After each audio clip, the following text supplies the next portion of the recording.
Students, इस video में मैं आप लोगों से बात करूंगा अबाउट कॉल्स इन अरियर्स। तो कॉल्स इन अरियर्स वो अमाउंट होता है जो कंपनी ने तो मांगा होता है from the share holders, but share holders ने पे नहीं किया होता है। ठीक है स्टूडेंट्स, जब भी कंपनी पैसा इंस्टॉलमेंट्स में लेती है तो जो सबसे पहला पैसा होता है एप्लीकेशन मनी का, वो तो कंपनी को मिल ही जाता है, बिकॉज जब तक शेयर होल्डर्स वो पैसा नहीं देंगे कंपनी को तब तक उन्हें शेयर ही नहीं मिलेंगे। दैट्स वाई एप्लीकेशन में तो कभी ऐसी नौबत नहीं आएगी कि कंपनी को वो पैसा ना मिले। लेकिन उसके बाद से कंपनी पहले पैसा मांगा करती है फ्रॉम द शेयर होल्डर्स, जैसे कि वो अलॉटमेंट का पैसा मांगती है, फिर उसको वो पैसा मिलता है। उसी तरह से कंपनी फर्स्ट कॉल का पैसा मांगती है पहले, फिर वो उसको पैसा मिला करता है, एंड सो ऑन। तो ऐसे में ऐसा हो सकता है कि कंपनी तो पैसा मांगे फ्रॉम द शेयर होल्डर्स और कुछ शेयर होल्डर्स वो मांगा हुआ पैसा कंपनी को ना दें। तो जो पैसा उन शेयर होल्डर्स ने कंपनी को नहीं दिया होता है उसी को कॉल्स इन अरियर बोला जाता है। ठीक है स्टूडेंट्स, अब ये कॉल्स इन अरियर जो है इसका अकाउंटिंग ट्रीटमेंट कैसे किया जाता है उसको समझ लीजिए। इसका अकाउंटिंग ट्रीटमेंट हम calls in arrear account open करे बिना भी कर सकते हैं और कॉल्स इन अरियर अकाउंट को ओपन करके भी कर सकते हैं। ठीक है स्टूडेंट्स, तो अगर इसका अकाउंटिंग ट्रीटमेंट हम calls in arrear account open करे बिना करते हैं तो ऐसे में एंट्रीज कैसे पास की जाती हैं उसको देख लीजिए स्टूडेंट्स। सपोज कंपनी जो है अलॉटमेंट पे पैसा मांग रही है 10,000 शेयर्स पे एट द रेट ₹3 पर शेयर।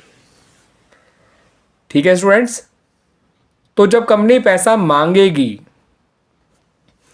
तब तो कंपनी पूरे 10,000 शेयर्स पे ही पैसा मांगेगी। ठीक है, मांगते वक्त कोई अरियर नहीं आता, अरियर आता है रिसीविंग के टाइम पे। तो आप अमाउंट तो पूरा का पूरा 10,000 इंटू 3 30,000 से आप अलॉटमेंट का पैसा मांगिए, यानी ये एंट्री पूरे 30,000 से बनाइए। अब रिसीविंग के टाइम पे ये बताया गया कि सबने पैसा दे दिया था, लेकिन एक शेयर होल्डर जिस पे 500 शेयर्स थे उसने अलॉटमेंट मनी नहीं दिया, बाकी सब ने दे दिया है। ठीक है स्टूडेंट्स, तो इसका मतलब जो 9500 शेयर्स थे, भाई टोटल शेयर थे 10,000 जिन पे पैसा मांगा गया था, मगर 500 शेयर्स पे पैसा नहीं मिला, तो कितने शेयर्स पे मिला? 9500 शेयर्स पे। तो 9500 इंटू 3 जो कि होता है 28,500, आप उससे अलॉटमेंट मनी रिसीव करने की एंट्री बनाइए। तो जो पैसा नहीं मिला उसको हटा के आप एंट्री बनाएंगे। तो मांगे गए पूरे 30,000, मिले केवल 28,500। तो जो डिफरेंस है वो पैसा कॉल्स इन अरियर्स ही है, बट हमने उसको कॉल्स इन अरियर के नाम से अलग से शो नहीं करा, सिंपली डिडक्ट कर दिया उस टोटल मांगे हुए पैसे में से।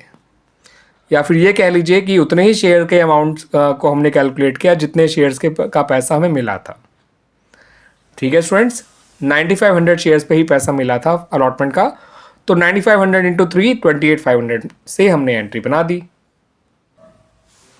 स्टूडेंट्स, अगर यही ट्रीटमेंट हमें जो है calls in arrear account open करके करना होता तो कैसे किया जाता वो भी देख लीजिए।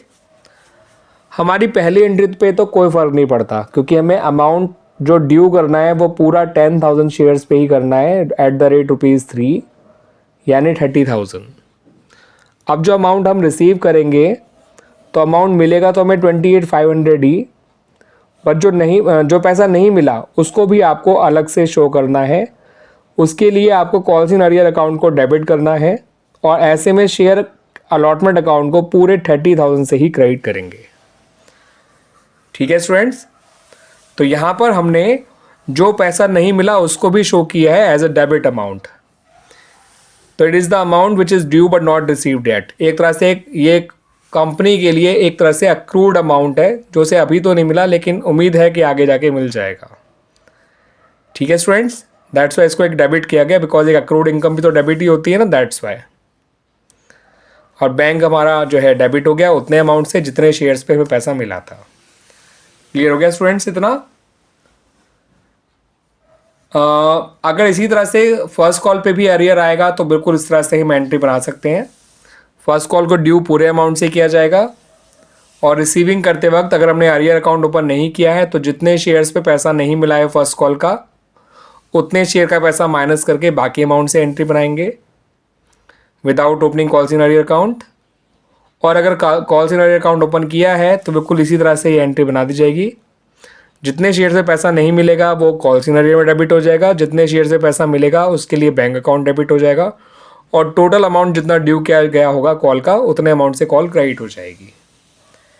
ठीक है स्टूडेंट्स।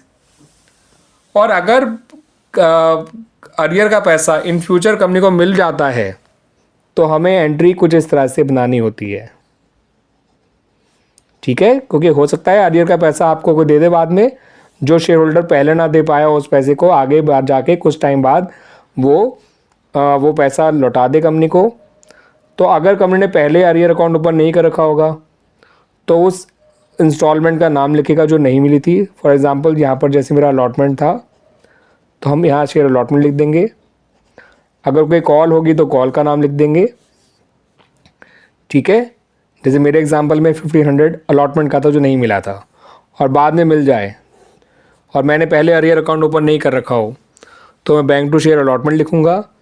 और अगर पहले हमने अरियर अकाउंट ओपन कर रखा था तो ये एंट्री बन जाएगी bank account debit to calls in arrear account.